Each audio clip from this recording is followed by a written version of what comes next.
Hello there, everybody. Yeah, a little bit of Led Zeppelin. Yeah, over the hills. I happen to like that song, though, I have to say. But anyway, it is here Friday as I close out that window and bring up this window. Yeah, it's just technology thing, man. I mean, geez. So I hit that, and there I am. I'm live. Yeah. You live?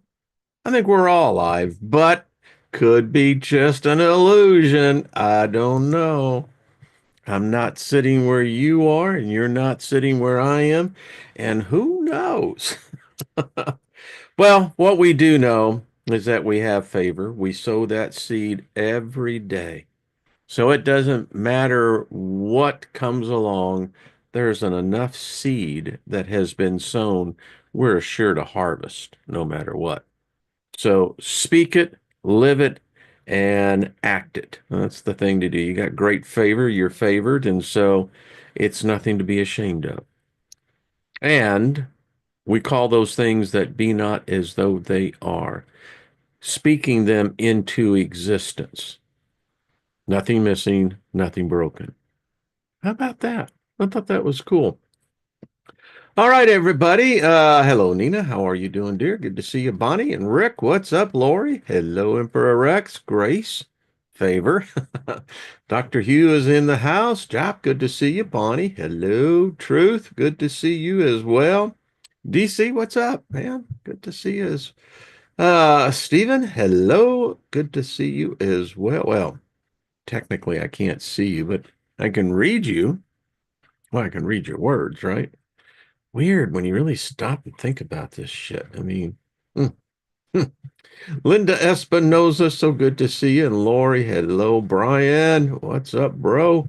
Who else? Gilbert. I saw Gilbert here earlier. Yeah. Pamela says, I will be scrubbing the floors. I've been there and done that. So, Pamela, right there with you. Yeah, but you're the one extending the elbow grease. So, absolutely. Susan, good to see you. CJ, all the way down there in Australia. CJ, I'm going to start calling you the Pope. Just kind of fits. Fireflies, good to see you as well. And Chai Fields, hello. I like how he said, do you really think that it's the goal? Is the title of this lecture is, the goal is to make us weaker and divide us. It really is the goal. And unfortunately, the very thing that is here is the very thing that looks like it's going to wipe us out. I mean, think about this. If the future can be seen or predicted, right? Um, then this has all been planned ahead of time. It's kind of the nihilist, the feudalism of existence. Well, if God can predict the future and decides not to do anything, because, I mean, who's running the show? Where did the show originate from? Those are ambiguous questions. But anyway, you know, I was a big studier of biblical prophecy. I also believed what Paul wrote, at that time. He clearly said, you know, here's the deal. Some of you going to make it, some of you ain't. Some of you got the mark, some of you don't. Yeah, talks about predeterminism. Wow. Now, doesn't that suck when you think about it? It's like, well, who the hell were giving out the tickets? And exactly, when did you not get chosen? It's like, well, what happened here? Yeah, kind of sucks. It goes in that whole thing with God of love. So I can show you in scripture where it says God hates. Jacob I loved, Esau I hated. That was before they were born. You feel like you're at a crap game and you just suddenly realize that someone's throwing the dice and you're the one paying the price? Just saying. Throwing the dice. Did you know that I guess this was back in 1992, yeah, was in Las Vegas and we were there for a convention and Jim Varney comes up. I mean, it was like 11:30 at night. And we were playing craps and up walks Jim Varney. Who'd have thought? Vern, you know, Ernest. Anyway, I digress. So, getting back to this whole thing, divided, weaker. The reason why people like us are the first, when there's a cultural revolution, the first thing they want to do is to get the free thinkers out. I mean, we're shit disturbers. We'll always upend the tables. Why? Because we ask the questions. We really don't give a fuck what you do or think you can do to us, but we'll tell you straight. Which then leads me to this simple question. I'll just throw it out there to everyone in the chat room. Chloe, how you doing? I just saw you, dear. And there is voiceover by Stephanie Marie. Good to see you. All right. Pop quiz, everybody.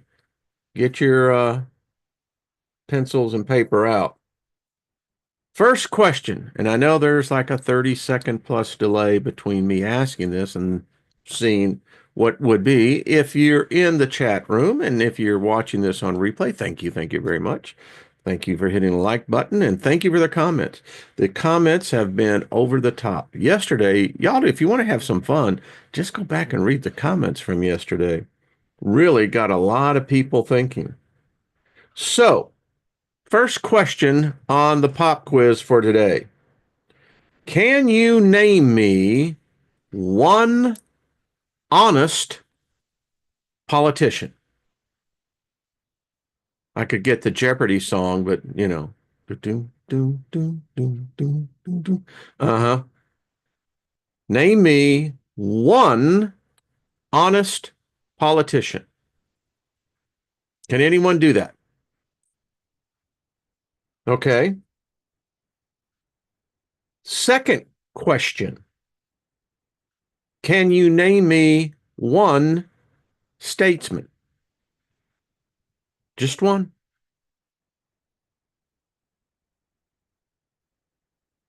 Can you give me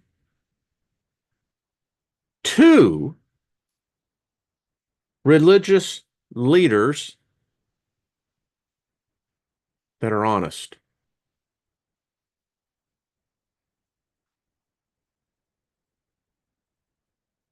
Can anyone do that? I'm looking at the answers, and thank you for those of you who are participating.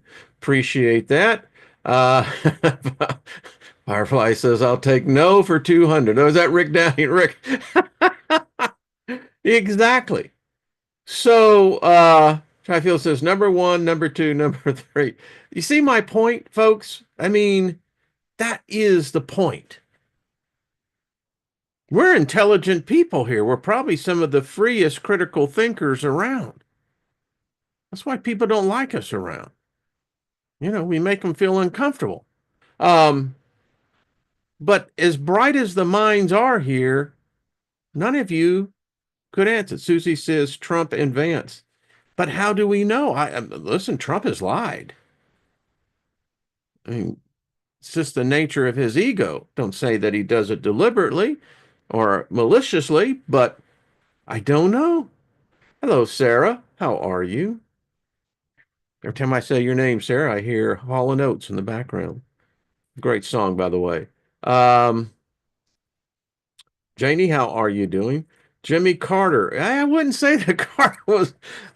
Remember, Carter was a party guy, not a party. He was part of his. Was very dedicated to his party and their philosophy. And then, isn't it interesting that you see these leaders, and they all have their own philosophies.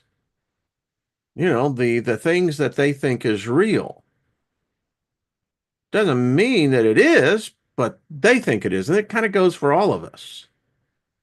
I mean, if you say that you channel such and such spirit, who am I to question that? I don't know. You know, I'm not doing it, but that doesn't mean it can't be done, but I can't see it, neither can you. But yet, it's true to you. And let's get into religion. Do you think the Pope, the current Pope, is an honest man? Hmm. And so on the Protestant side, the protesters, that's what Protestants are. Um, who's an honest, who's a religious leader that's honest? You see, when I left Christianity, I left because I realized there is no fucking Jesus. There's no fucking God. These people don't believe that. They'll sit up there and tell you, but you know what they do believe? I've sat and broken bread with them. I've been in their houses, their multi-million dollar mansions. They believe in the God of money.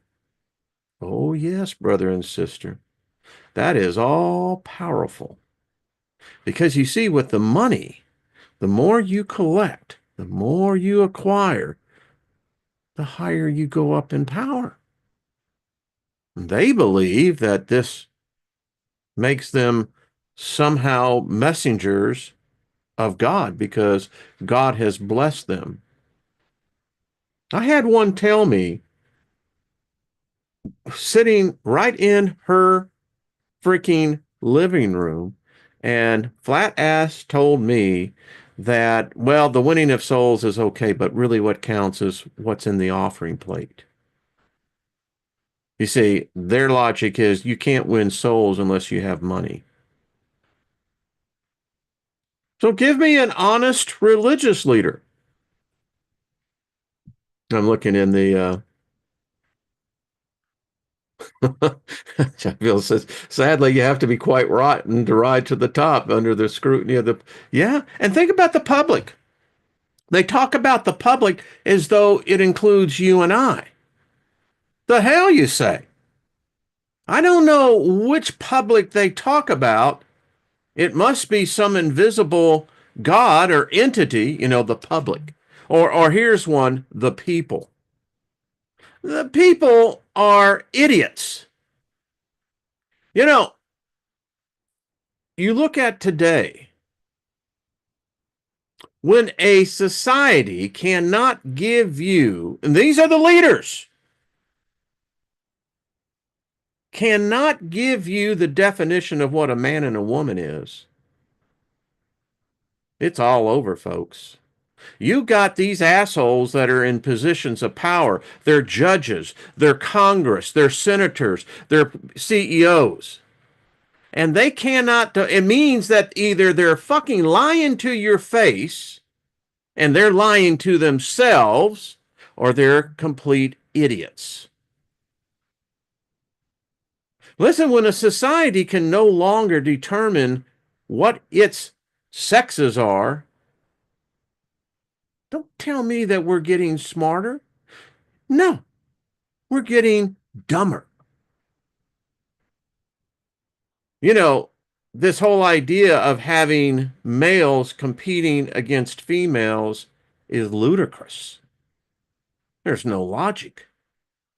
There's no sense behind it.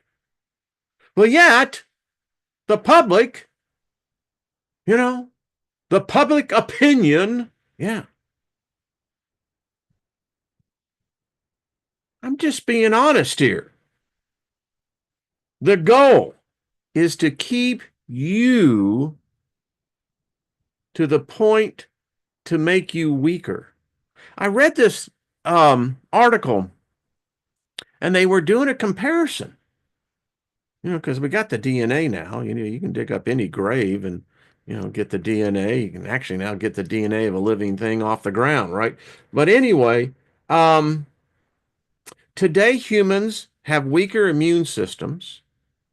They have serious diseases. These are diseases that will kill them, and they're acquiring them and getting them younger and younger.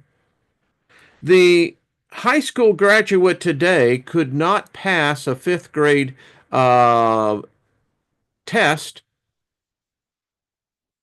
from the 1800s. They can't. We find them that the males today are weaker mentally, physically. Um, the society in general is sicker. They're more dependent on technology. They depend upon the state to keep them occupied, to keep them entertained. And they're so gullible that they can be fed propaganda and accept it as truth. And the very propaganda is the fact that their government is lying directly to them, but the public opinion would say, well, these are the ones who believe it no matter what. I listened to an interview of a senator recently. I know this senator. And I thought to myself, what a fucking idiot. But the point is, in his reality, things look a whole lot different than what things look in my reality. And quite frankly, I don't think I like his reality. It's full of division, viciousness, hatred, maligning people, human beings. And because you may have a different political ideology, you are somehow the enemy. This is humans. There is, and I'm just being blunt here. I don't see this rosy future for humanity. What I do see is death, destruction, and the eventually wiping out, the elimination of Homo sapiens sapiens. We are a failure. We are broken beyond any repair. Let's just be honest. I like the unicorns and puffy clouds and all that kind of stuff. But the reality is that shit ain't going to happen. And if I were to make a prediction in the next 5,000 days, you're going to see an authoritarian, dictatorial worldwide government. You may have governments that are somewhat fractured, but they are all heading in that direction. Mankind will surrender its soul to a technology that it invented, that it eventually defeated. I thought it was interesting what Elon said the other day. And I kind of met the guy's almost, he's a prophet in some aspects. I mean, he's predicted the future, and the interesting thing is that he is at a critical point in the present that he is literally defining what that future is like, but it's only a future on one side. It isn't the full picture. He says that within 3,000 days that you will see robots in American homes, in homes around the country. China, the number one leading producer of robots, is already showing that the robot revolution is here. The AI revolution is here. It's completely disrupting everything. And typically, if you look at what technology does to people, it makes them lazy, makes them weak-minded. They're constantly having the bombardment of the dopamine drops, and once they become addicted to that, you were to take away their electronic device, their Black Mirror, they will kill you. And that has happened. So, ain't this just freaking grand, right? So it's like, well, damn, what else are we got? Hello, guy. How you doing? Cheesesteak? Oh, what's up? Eccentric. Row, the vote. Yeah. And the whole thing about this, I mean, like I said, Can we name one human being? If you know of one, I certainly would like to know that, because the whole thing of media is to divide you. The news, I don't care which version of it, it's there to divide you. It's to make you hate someone else because they think differently. And they say, well, we're all inclusive. The hell they are. They're anything but.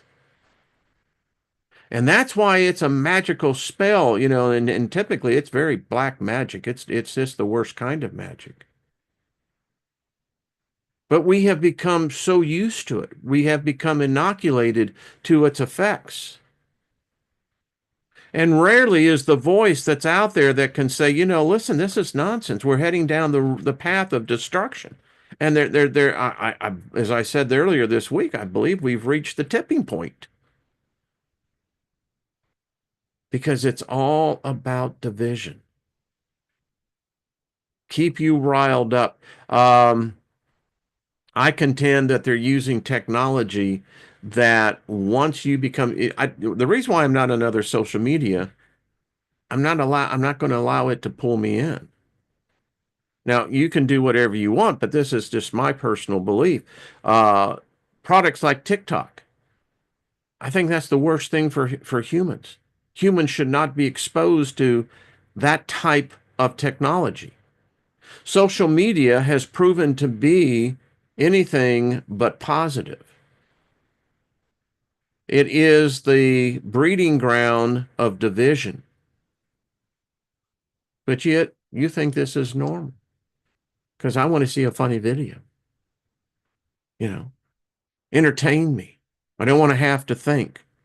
Someone wrote the highest compliment yesterday in the comments yesterday, and they said, and I appreciate that. Uh, that's what I am doing here, is to cause you to think, to question.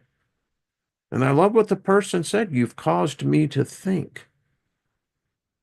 What higher compliment could you have ever paid another human being? Thank you.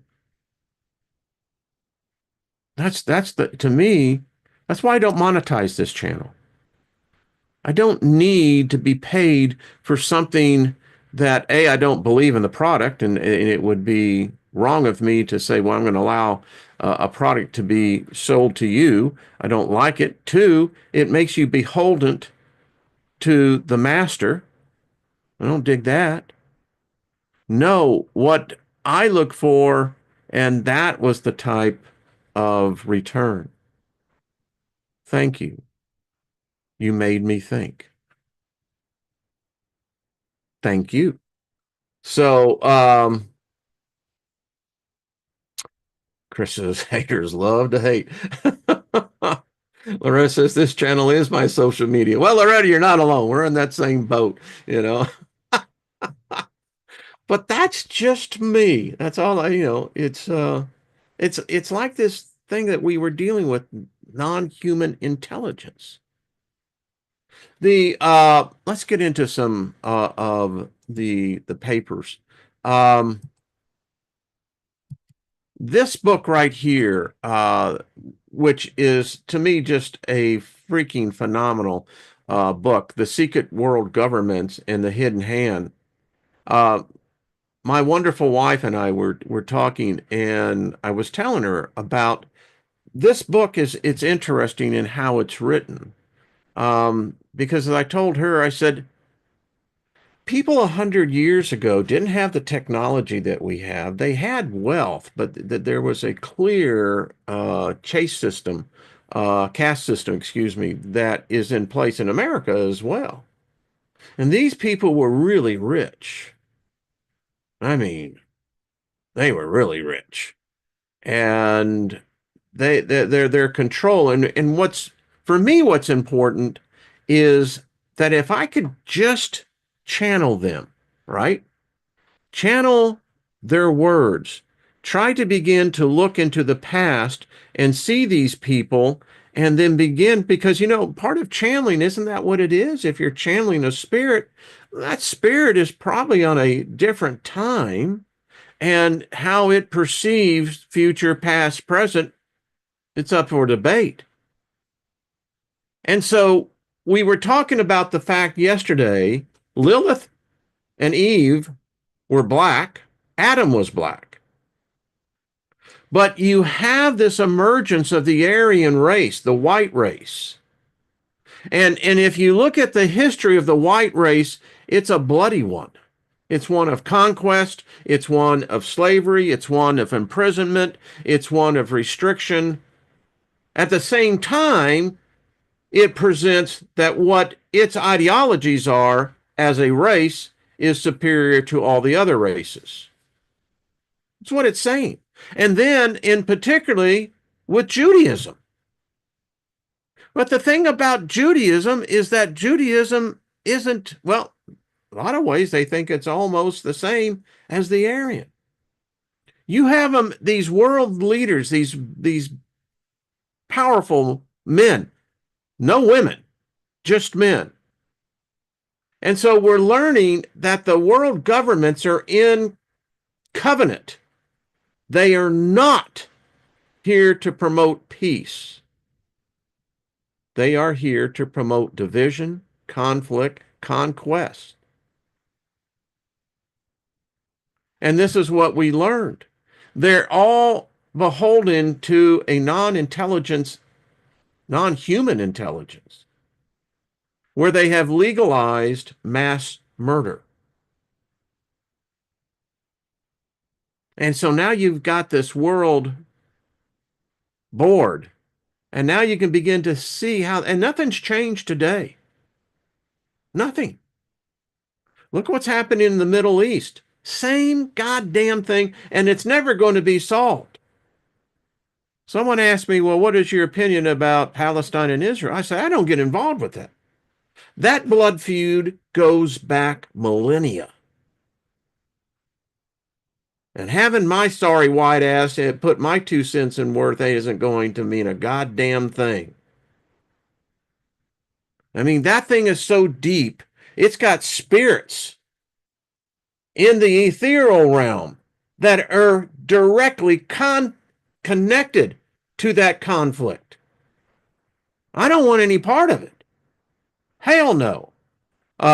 Let them figure it out themselves. That's the way my attitude is. So it's now the world against, which is now Christianity. But you see, Christianity is not this power play. It's actually part of the triad. And this was before World War I, and they predicted it would not be the first. It would, there'll be another one and yet another one. It says that because of this Bolshevik revolution, you have the whole thing with Asia, the Semitic leadership, the Chinese executioners, the world players. And we saw this play out. The great thing about it is that we go back and look at this. It was only 100 years ago. Not that far back. I like what he wrote in here. He says, the assault of Asia is not to be upon Europe only, but on the Aryan race as a whole, especially upon wealthy America. Now, you look at the war in Ukraine, in Russia. What is that? That's an Aryan conflict.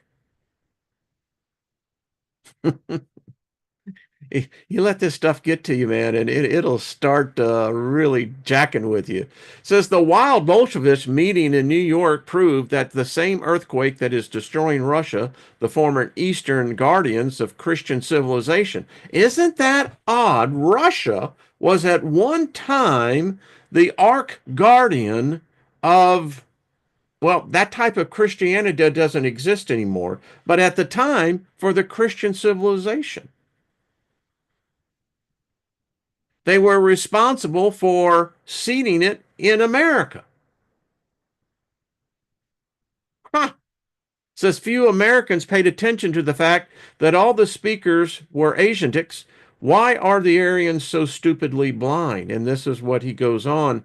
And this is why it says world governments will not permit the establishment of peace.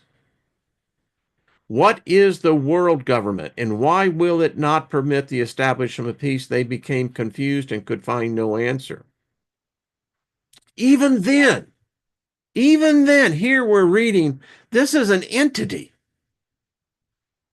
This is as much of a deity as whatever your definition of God is or is not. I mean, when I read some of this, I just shake my head going, holy crap. That's why I was telling Lynn. I said, that's why it's so important to get into these people's head, do a profiler. When I would, when our company was chosen in the competition to make presentation at certain investor conferences, I would spend time learning who the key investor, VCs, etc. were there, and then get a personal profile on them so I could have the ability that when I do meet them, and it would have been my purpose to meet them, that I would have a basis of understanding them. Worked every freaking time. And look at this. It says, among other things, the Talmud teaches. So this is religion. This is part of the Abrahamic triad. The best Gentiles must be destroyed, and similar commands. However, many politicians have the effrontery to declare that this religion ought to be respected while it ought to be exposed in the courts as inciting to murder. So my white ass is sitting here going, crap. See, I left a religion that says that, well, you're a reprobate and, you're as good as dead. Shit. Then they got the other Abrahamic belief system that says that calls me an infidel, says that I should die. Shit. Now I got this Jewish thing, this Talmud that's saying that just because I am what? Just me? That now I must be. I don't know about you, but for myself, I'm feeling a little exposed here. I'm just saying. And it's like, holy crap. Now what do we do? Ain't this fun? All histories and the press are bunk.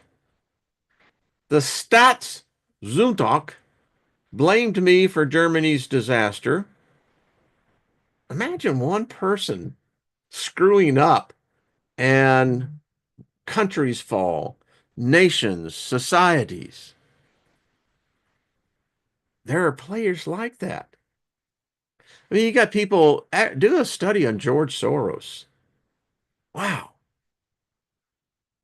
I mean, the energy of that guy is, whoa. It for myself, it resists me to, yeah, because it is on a different uh polarity. I'll say that. Um, Forgetting that if Germany had not surrendered, Europe by now would have been drowned in an ocean of blood, split by the Bolsheviks, or perhaps even the Mongol invaders. And we can look back on what happened. I mean, holy crap. And again, the world wants war. I mean, if this thing with Trump on the tariffs goes south, war will be the only thing that will save the world economy. Let's see. Why was this fact of my saving some 5 million Aryans so carefully silent? Because if one report I were able to save 5 million, one would reasonably expect that I could save many more, but that is precisely what the world government does not want. Its aim is bloodshed. Why? As the 300 Judeo-Mongols who composed it are converted Mongols, they are twofold more children of hell than the regular ancient Jews, and they're using New Testament scripture. And if you read that book of Matthew, it's a hell of an indictment against the Jewish nation and the Jewish culture. This Jesus character just ripped him a new asshole. But anyway, I digress. Uh, I mean, forbid that I should ever have an opinion on that, right? The mystery of this silencing by the press is of such vital facts is explained by the Honorable W. Jennings Byron, who said, newspapers do not give facts. They fool the people regularly. That was in the New York Times. How ironic. Americans know nothing about what is going on overseas. The United States is not getting the truth of conditions in Europe. And that's what today, Barack Obama, when the Snoot-Hawley Act, I believe, um, when Congress reversed that law, which Obama backed, and every Democrat and Republican forward has. If Trump was so really dedicated, he would stop and reverse this law, make sure that this Congress and Senate go back to when it was a felony for any government employee or otherwise of the United States government to produce propaganda. Why ain't that happening? And that's part of why we know that this cycle is winding down, because we are now in the midst of that storm where it is very difficult to determine what is truth and what is not truth. It's crazy. Um, Says the newspapers are the dirtiest and filthiest things that ever happened. This is Barjot Mallory, the Chicago Tribune, July 21st, 1922. Europe is descending towards disillusion. We are willing to check the descent, but we are unable to determine how we can help. We are not well informed on the facts. The dangers of complete collapse is nearer than ever. And I think it's odd that here we are 100 years later, and I heard someone say this, and I stopped in my tracks because I've said it myself here. This feels like Europe 100 years ago, the world itself. You look how everything is positioning. They're positioning for war. Right now, we have been in a war on the economy. So now you have the tariffs war. In the end, what the world should do is have a free trade zone. But that's just me. Why we can't do that, I don't know. Well, I actually have my opinion on that. All right. So everything, all the world wants war. China is, by all indications, is preparing to make a move, which that'll be interesting. Russia is now involved in its own Vietnam. Figured Russia would learn after Afghanistan anyway. And this whole thing with Ukraine and Russia is, I mean, again, as I said yesterday, why does Europe want war? Why does the United States want war? We can't think peace. Why? Because we're a divided species. Anyway, the newspapers have hundreds of informers, but they remain silent. Why? Because the press is controlled by the sons of the devil. That's why it's important to get in these people's heads. So they've got this construct where they really see the angels and devils as being real, powerful, men of genius, such as Voltaire, Napoleon, Lamartine, Henry Ford, have warned us that history is untrue. Still, it seems that, while the exception perhaps of Washington Irving and the president emeritus of Leland University, Dr. Starr Jordan, nobody has demanded that history be rewritten and revised, thus to expose the organizers of all wars. On the contrary, when Mr. Henry Ford placed incontrovertible facts bearing on the causes of the world's unrest before the public, newspapers generally trampled upon his words and endeavored to discredit him. Now, isn't that exactly what's happening to Elon Musk?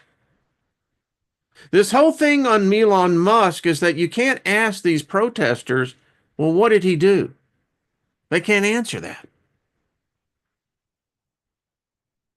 And when you really ask yourself, well, what has the guy really done? He's exposed that the United States is a government of corruption. Always has been and always will be. That's why you've got congressmen that are in there for 20 terms. They should only be in there for 2 at the most. You've got senators now, as I said. The U.S. Senate is the most expensive memory care nursing home in the world. These people have been in there and they have become vampiric in their addiction to power. They're better than you. They're above you. They'll tell you even God thinks that way because they think they are gods. They think that they are, in fact, disciples of God, messengers of God. These people are whack-toodles. I mean, but yeah. So we live in an illusion where we think that the moral compass is that everyone has these standards, integrity, and character, when in fact the reality is this is a fucked up, hellish place where corruption is the norm. And people will sell themselves, their mothers, their families, their souls, if they had one, to anything that will allow them to get into that power. And it hasn't changed. We're reading a document here that's over 100 years old. It hasn't changed. Goes on. I want to move on to another one. So we were talking about the human intelligent design. This document, as you remember, yesterday was dealing and challenging and saying, well, if the ideology or the construct is that there is a supreme God, who and what is it? Where do you find the reading of that? And it was bringing out the contradictory aspect of the Old Testament, New Testament. But any book of any religion that you read the description of their God. To a Westerner reading, the Hindu belief system and their pantheon of structure, yeah. But what I have found out in my studies is that every one of them have human characteristics.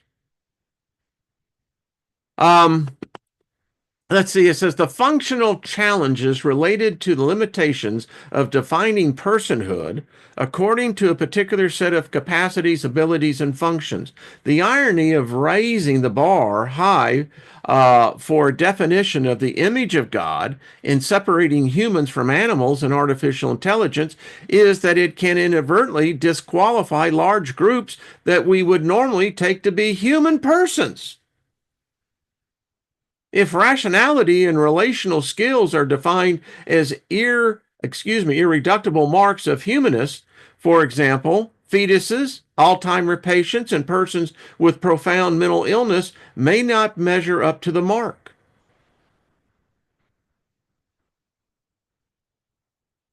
If any of you have had experience in family members or friends who have had dementia, Alzheimer's, You know that it is, I think Ronald Reagan said it worse. He says the damnation of this disease is that it's stripping me away one memory at a time.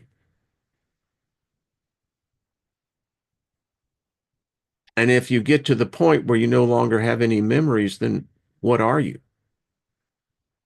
Is it the same occupant in that body? If the soul is tied to a memory, where are you saying the memory went? Hmm.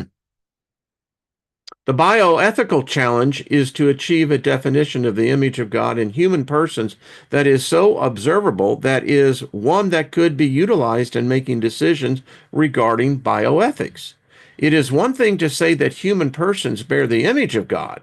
It is another thing to stipulate how one might recognize this image of God when one sees it.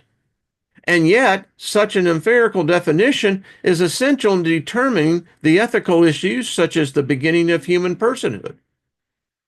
When does the person become human? Today, in our society, we're extremely divided on this, pro life or pro choice. And yet, we cannot seem to define as a species when does a human become human? And since we're talking about beginnings, the end of personhood, euthanasia. Should societies allow individuals the right to a respectable, decent medical suicide? We don't talk about those things. Can't find it anywhere, but it has to have a discussion. If you have a terminal disease, what is the purpose of your life for the pharmaceutical company to merely keep you alive so you can continue just to have the medication? Maybe the uh, visionaries of Hollywood, Charleston Heston, Soylent Green. Remember Saul? And where did Saul go? They went to a state sponsored facility where you can dignifiedly leave. You can make that choice. Now, it's always puzzled me why people think that only God has that right. You can't define God to me, so how can you tell me that? Why is it somehow taboo that if I am ready to leave this plane, this realm, we don't have a problem executing it on capital punishment? So why can't we as a civilized society make that recognition that that is an alternative to the way things are done right now? I mean, remember, death is a multi-trillion dollar industry. And those that control it, they are very covetousness and they don't like people bringing up other ideas. But I'm just saying that if we're a compassionate, kind society, we should then bring it in. I think Canada has it. There's other countries in Europe. Sweden, I think, is another one. I'm perfectly for that. People say, well, life is so precious. Really? So you would make your judgment and override an individual soul in their own body. You're going to tell me you're going to enforce your opinion, your beliefs, and let them suffer until they die. I say fuck death. I mean, if that's the ultimate end, well, why do I want to linger in a body? Highly debatable, very controversial. I get it. Um, but it's true. Okay, I want to continue to move on. There is so much good stuff here. Um, so, in this continued conversation, the idea is to make us weaker. The counter offensive to that is, in my opinion, is knowledge, esoteric knowledge, occult knowledge, knowledge of all kinds and in all various levels. And not saying that anything is absolute, but everything is possible. Because we know here, and there have been a lot of channels, and many of you send me these, and I enjoy hearing other people, but you see, I'm a skeptic. Someone tells me they have absolute proof of something, I go, yeah, okay. But that's fine. I mean, if they that's how they're centered, I ain't got a problem with that. But for myself, I'm this guy that's literally sitting here going, okay. So the question of how life originated on Earth has captivated scientists and thinkers for centuries. Boy, ain't that the truth. While various theories propose terrestrial explanations, the concept of extraterrestrial panspermia offers a fascinating alternative. It says in this chapter, we'll delve into the possibility that the seeds of life were scattered across the cosmos, ultimately finding their way to our planet. The reason why this is rejected by many people that want to have this dependency on God is that this alters the playing field. It shows that there was something above God that was here before God. I mean, even this God said that it was darkness. Well, we know that everything came from darkness. In the beginning was death. Um, so, ancient astral visitors, the possibility of ancient alien life. Throughout human history, there have been numerous accounts and myths that hint at the existence of extraterrestrial beings visiting Earth in ancient times. This chapter delves into the tantalizing possibility of ancient alien life and explores the evidence that supports such a hypothesis.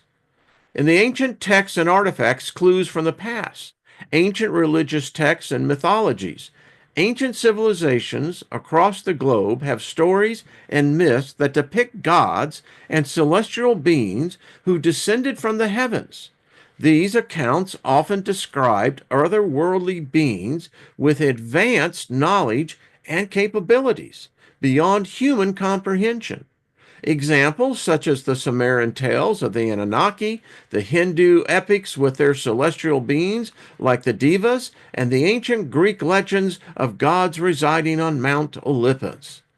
Archaeology discoveries have revealed ancient artifacts and cave paintings that depict strange entities and flying objects. For instance, the intricate cavings at the Temple of Seti I in Abydos, Egypt, showcase what appears to be helicopters, submarines, and advanced machinery, raising questions about the influence of ancient alien visitors. Similar cave paintings in Val Cormacia, Italy, and the Tesli in Azure region of Algeria depict humanoid figures wearing what seems to be spacesuits and interacting with strange craft. Ancient civilizations demonstrated a remarkable understanding of celestial bodies despite limited technology resources. The Mayans accurately predicted celestial events and had an intricate calendar system based on astronomical observations. And how did they come up with the long count? I mean, that is you think about that, dissect that. How did they do that? Did they just imagine that? Did they take some peyote? Did they drink some human blood? What did they do? Well, maybe there was someone there teaching them. Just saying for a friend. Um, the alignments of the structures like Stonehenge with the solstice and the equinox all suggest a profound knowledge of astronomy and celestial cycles. These ancient observations hint at a possible connection between ancient cultures and extraterrestrial visitors who shared advanced knowledge of the cosmos. You know, this whole thing when we're reading about the hidden hands, this how the secret governments work. Again, I the evidence is pointing that even with Trump, and I would not be surprised if it goes further back, but there's more evidence that there is some sort of non-human intelligence, and I don't believe that it's terrestrial. Just me. Um, because I think they've been here. And I think new ones have been coming in. I don't think it stays static. The megalithic structures, the construction of monumental structures like Stonehenge in England, the Great Pyramids of Giza in Egypt, the Machu Picchu in Peru, continues to baffle modern scholars. The precision, engineering, massive stone blocks, and intricate alignments with celestial events suggest the involvement of advanced knowledge or assistance beyond human capabilities. Some theorists propose that these megalithic structures could have served as landing sites or beacons for extraterrestrial visitors. I'd like to throw in my 2 cents on this. I think that this was a time when humans, the way that we think of sapiens, were not actually what we think. I think in many cases of these megalithic structures, it was the giants. Their history has been wiped from ours, much like the history of the divine goddess. It's the only thing that makes sense. Now I'm not saying that extraterrestrials could not have been here as well. What if the extraterrestrials were giants? Do you ever stop and think about that? We always think that our ancestors are somehow monkeys. They're ignorant. They're not sophisticated. They don't have their smartphone. They don't have microwave. They were so much goddamn smarter than you and me. Seriously. So, what if there was a period 10, 50, 100,000 years, maybe only 10,000 years, maybe only 1,000 years, where the humanid giants, gargantuans, ruled the world? I mean, why are all the aliens, the normal human height? I know that they say the whites and some others are tall, but I contend that the giants ruled the earth then. But that's just my opinion. Um, Archaeological finds such as the Acanthria mechanism, an ancient Greek device that predicted astronomical positions, the Baghdad battery, an ancient Mesopotamian artifact resembling a battery. It doesn't resemble, it is. Hint at technological advancements beyond what was commonly believed possible during those time periods. Those advancements raise questions about the source of such knowledge and whether ancient alien visitors shared their technology with human civilizations. Well, you know what? If you believe the cockamamie story of the fallen angels, they brought technology. That's what it says in the book. Genesis 6 says these angels taught women how to become sexually seductive. I mean, do we got the angels to thank for that? They taught you gals how to put on the eye makeup and, etc. It says it taught us about astronomy, taught us about mathematics, taught us about mechanical engineering. So wouldn't they been the giants? I mean, how did they manifest themselves? What, were they 5'8"? Were they 6 foot? Were they approximately 165 pounds? Did they have 5 toes and fingers? I mean, what did they look like? And if they came down from the sky, well, hell, obviously they had technology that, guess, the poor old folk down there don't have any idea about. Um, all right, God, where did the time go? All right, guess I'm gonna just one last thought. The Culbrin. This is I think this is this destroyer. Yep. And I wanted to bring this again. kind of the priest who wrote this, supposedly, they were trying to give us the message in the bottle. But they said we'd be too damn stupid to realize what they gave us. Now I think I know how that's possible. But one of the signs that they said that this would show, that says the times it is coming and going are known unto the wise. So you can measure this, is what it's saying. These are the signs and times which shall precede the destroyer's return. 110 generations shall pass into the west. And the only problem with that is we don't know what particular beginning point to measure this, but all right, that's cool.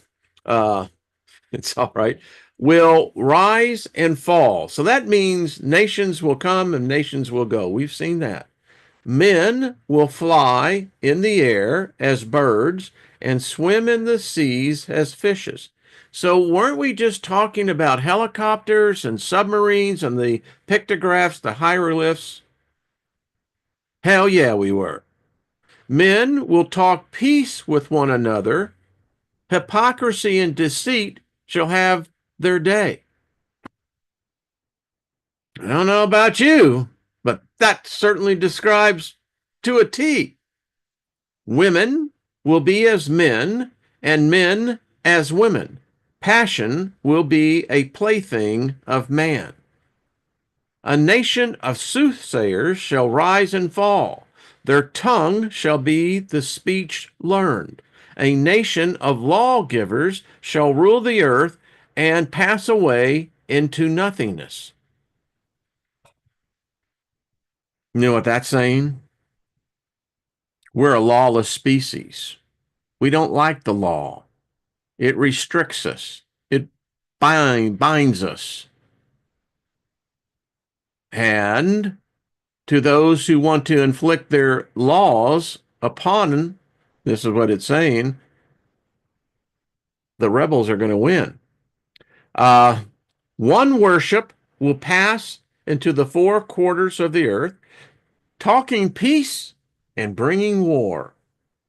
A nation of the seas will be greater than any other, but will be as an apple rotten at the core and will not endure. Hello, Washington, D.C.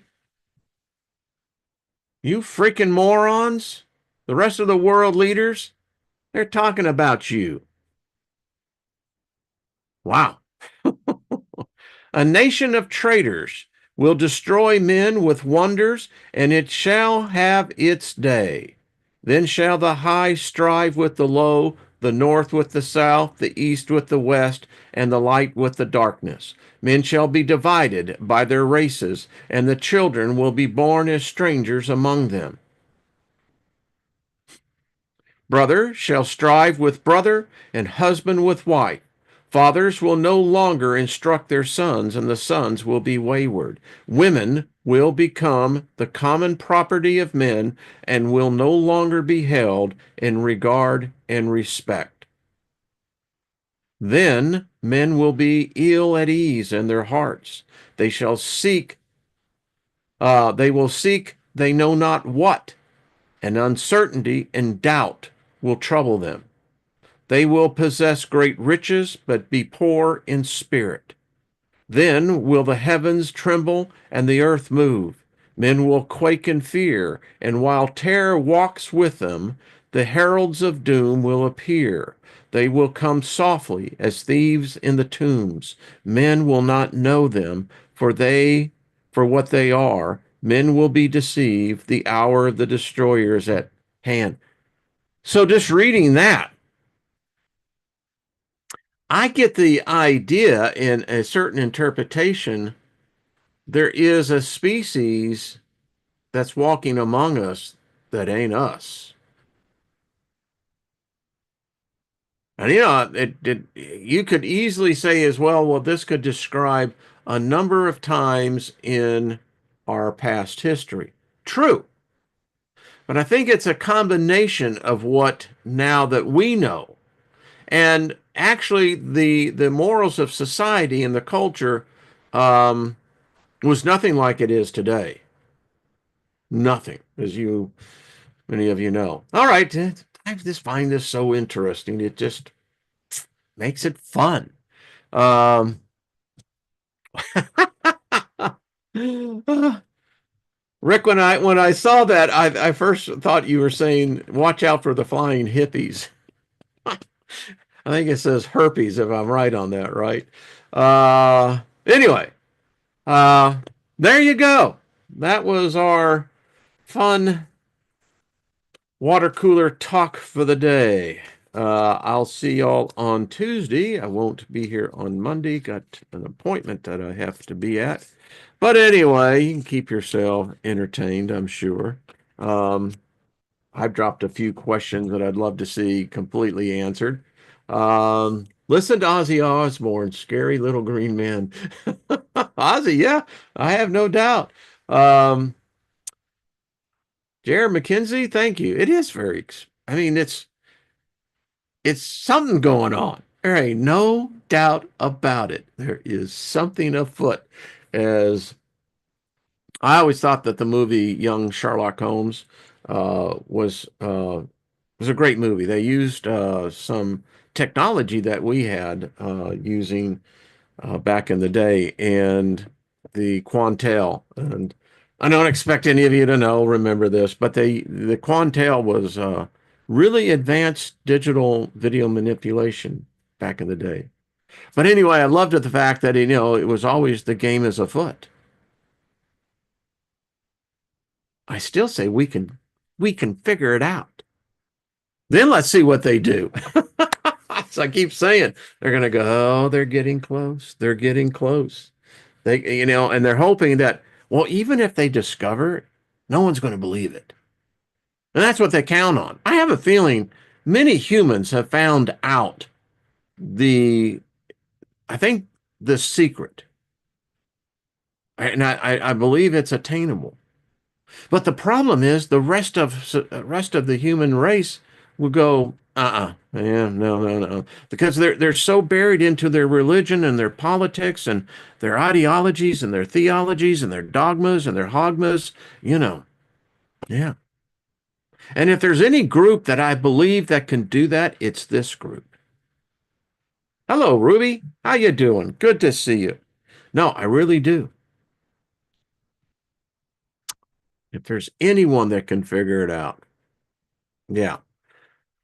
Well, I think we got some of the pieces. We're putting together this jigsaw puzzle, and some of the pieces are starting to show something. You're going, oh yeah. So, hey James, what's up? As the jurors in Christ, we use our testimonies to judge all the angels. But the problem with that is, James, just to be candid with you, I never lived an angel life. They never lived my life. Who am I to judge them? On what? A human standard?